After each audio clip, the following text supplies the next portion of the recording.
The Mount Dukono volcano on the Indonesian island of Halmahera is one of the most active volcanoes in the country. It is currently active with more than regular visible activity in the form of smaller ash clouds. Therefore, people near it are advised to keep at least 3 kilometers of distance from its summit.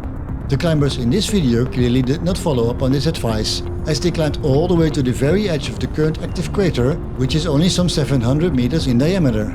This means that these people were only a few hundred meters away from where this ash cloud was released. Fortunately, all climbers made it back to the base station without injuries.